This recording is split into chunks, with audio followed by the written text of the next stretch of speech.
小伙伴们知道哆啦 A 梦的生日是哪天吗？又知道哆啦美的生日是哪天吗？作为美丽的萌妹子，哆啦美的房间也是充满少女风。看似平平无奇的化妆镜，就是时光机的入口，还是个花朵车。在女生的床上玩蹦床，哆啦美就要当女汉子，拿出男女护便药，轻轻一喷，拳头说话的胖虎就扭起了屁股。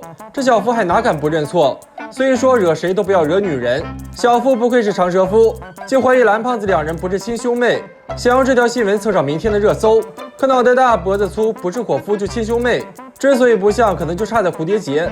至于哆啦美头上为什么是蝴蝶结而不是耳朵，那是因为这个蝴蝶结是高科技耳朵，可蓝胖子的耳朵喂了老鼠。至于哆啦美耳朵的秘密，蓝胖子竟然一无所知。妹子一生气就要来场哆啦美知识竞答。第一题，哆啦美喜欢的食物。说到吃，蓝胖子自认为不输任何人。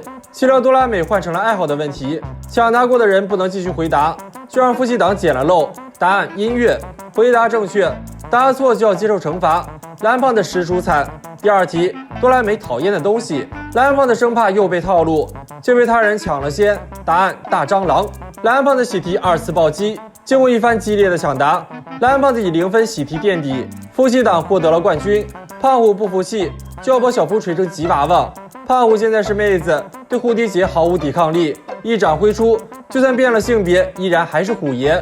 看到哆啦美颜值低了那么多，蓝胖子就要找胖虎复仇，两人飞身一跃，下场就是被锤到全身骨折。胖虎还是那个胖虎，既然想取不行，两人决定去未来再拿一个。两人坐上时光机向未来进发。不得不说，生产蓝胖子的工厂还真像化工厂。两人来到工厂内，蓝胖子膀胱一扫，发现了未来的自己闷闷不乐，因为自己是个秃头而自卑，生怕妹妹不是个善茬，因为有耳朵，就嘲笑自己锃亮的大秃头。看着自己悲伤而去，蓝胖子只能去把他带回来。大雄一个风骚走位就进了密室，正好见证了哆啦美的诞生。哆啦美跟蓝胖子用了相同的机油，虽相同但又有少许区别，虽性能上会有所差别，这就是哆啦美优秀于蓝胖子的原因。现在就差贴上耳朵了。可哆啦美的出生就是为了鼓励没有耳朵的蓝胖子的，博士犯愁了。未来的蓝胖子回到实验室前，这小大雄此时也走出实验室。蓝胖子一个回眸，就看到了美丽的萌妹子，这就是蓝胖子与哆啦美的初次相遇。此时的哆啦美带着蝴蝶结，因为这就是她的决定。两人初次相遇的画面让大雄两人猛然哭泣。两人回到过去，定要从胖虎头上拿回宝物。从胖虎手上抢东西，那得看你是否抗揍。蓝胖子只好再次使用男女互变药，把自己也整成妹子。开口即毒舌，那么大个脑袋还带蝴蝶结，出门也不害臊。一听蝴蝶结拉低了自己的颜值，胖虎竟主动上钩，背后嚼舌根果然可怕。但为什么不直接把胖虎变回男生呢？这是一个好问题。把蝴蝶结还给哆啦美，小夫又变长舌夫，问起了蝴蝶结的秘密。显然蓝胖子还是不知道，但对亲人的付出本就不求回报。那么小伙伴们知道蓝胖子和哆啦美还有哪里不一样吗？不要走开，下集更精彩。老妈一把年纪竟有个少女梦，本以为会听到几句赞美之话，可大雄的话太扎心，说老妈像突眼金鱼怪。是老妈平时对你太温柔，还是你觉得老妈好欺负？一声女帝咆哮，就把大雄哄出了房间。在老妈这里受了委屈，就只能去找老爸诉苦。老爸难得当回艺术家，想让大雄来个5星好评。大雄又忘了是怎么得罪的老妈，说这话的都是什么玩意？结果又喜提2次暴击。大人的嘴骗人的鬼，明明让我实话实说，结果却没人爱听大实话。大雄想学违背良心的说话艺术，蓝胖子只好拿出赞美口红，可这色号蓝胖子都不能驾驭。岂料蓝胖子开口即毒舌，说的又傻又笨，还很温柔。原来蓝胖子用错了色号，刚才的色号是吵架口红。蓝胖子再次涂上姨妈红，身上就多了个妖娆的蓝胖妹，瞪大眼睛就说起违心的话。熊猫的眼睛充满智慧，无尽的才华必将厚积薄发。没错，你就是日本的未来。这波赞美让大雄乐得原地蹦迪，说什么也要当把美妆博主。口红一上口，250斤的胖子都被说成非常显瘦。老妈还在吃着零食压火，就看到大雄顶着一张烈焰红唇来了。老妈，你今年40，明年18，集美貌与温柔的化身，是日本的林志玲。老妈一听，别停，继续夸，厨艺天下第一，谁娶了你真是赚大发了。大雄的话直击老妈小心脏，说什么今晚都要做大餐。老妈正面哄的是心花怒放，老爸正面还怒火中烧呢。岂料大雄两眼泪光，竟当着老爸的面把婀娜奉承做到了极限，说老爸是人中之王。老爸瞬间破防了，就爱听这种大实话。一家三口上演了一段母慈子孝的大戏。看着成吨的战利品，大雄要乘胜追击，夸遍天下所有人。胖虎又在日常打劫了，大雄一来就准备3杀。哎呀，高富帅，你这衣服咋那么好看呢？要不是咱俩是朋友，我都以为是哪个明星来了呢。拿下手刹，大雄又瞄准媳妇儿，媳妇儿的美由内而外，拉的一手好提琴，那是让我日思夜想啊。静香感动的差点原地表白，光夸别人，胖虎怎能乐意？齐老大雄大掌一挥，别急，咱慢慢说。虎哥，你唱歌那么好听，不考虑参加好声音吗？就你这天籁之音，绝对能火遍全球。不如你们仨弄个组合，至于组合的名字嘛，小伙伴们来起看。又是成堆的战利品，静香小夫不用说，就连胖虎都把抢来的东西拿来上供了。蓝胖子劝大雄适可而止，但大雄已在局中迷。绿神城大发雷霆，大雄就要当热心市民。大雄口吐莲花，一顿叽里咕噜，神城就小脸燥热，主动上供。讨好人的技术已经炉火纯青，大雄要对狗子下手了。平日的天敌就主动送上了狗粮，岂料草丛出大汉，应当让大雄乖乖闭嘴。可大雄的最强兵器就是这张嘴。哇哦，我这不是遇到了小偷界的吴彦祖吧？小偷一高兴也要上供，还好警察及时赶到。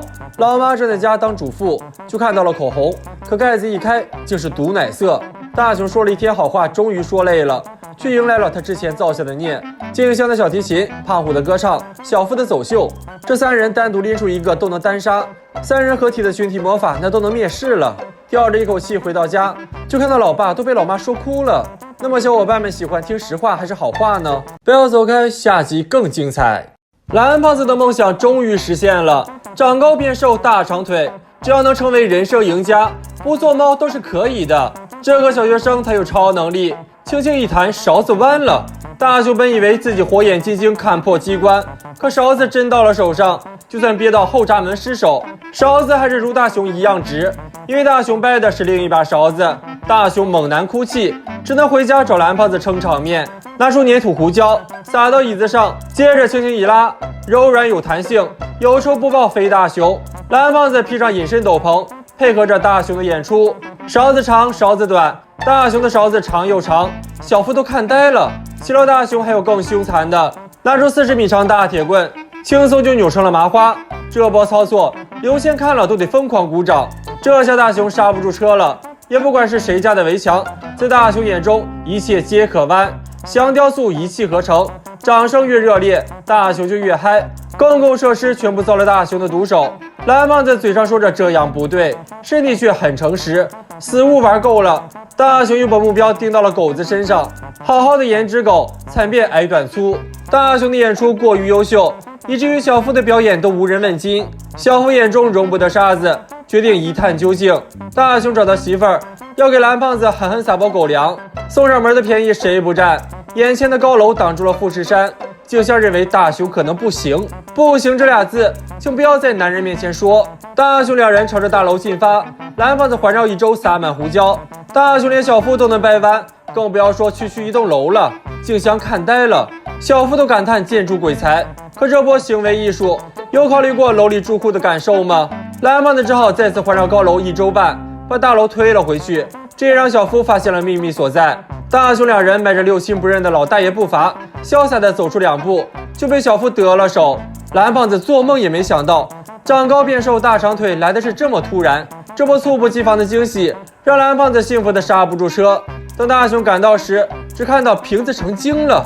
众所周知，猫是液体，机器猫也不例外。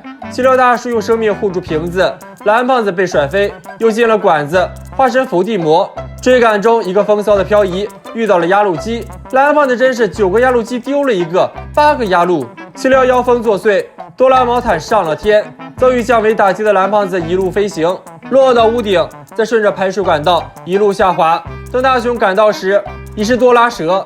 同样震惊的还有小夫妈，家里价值不菲的法国家具全都变得丝滑飘逸，老妈杀人的心都有了。可一听说小夫手里拿的那是整容液，小夫妈扑闪着小眼睛，舍生取义要拿自己当小白鼠。作为现在的标准美人，高鼻梁是首要之选，可小夫妈眼中的高，只有匹诺曹的鼻子才配得上，接下来就是大眼睛了。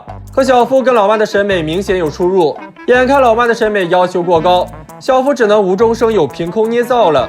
小夫的苦心没有白费，老妈的脸世间独一无二，一不做二不休。老妈终于决定对自己下手了。小夫为了高富帅中缺的高帅二字，跟老妈母慈子孝，胡椒撒了一整屋。等大雄背着白娘子赶到时，就看到了惊悚的一幕，大雄两人都惊呆了。小夫一家才是真的伏地魔啊！那么这一伙变身怪该如何复原呢？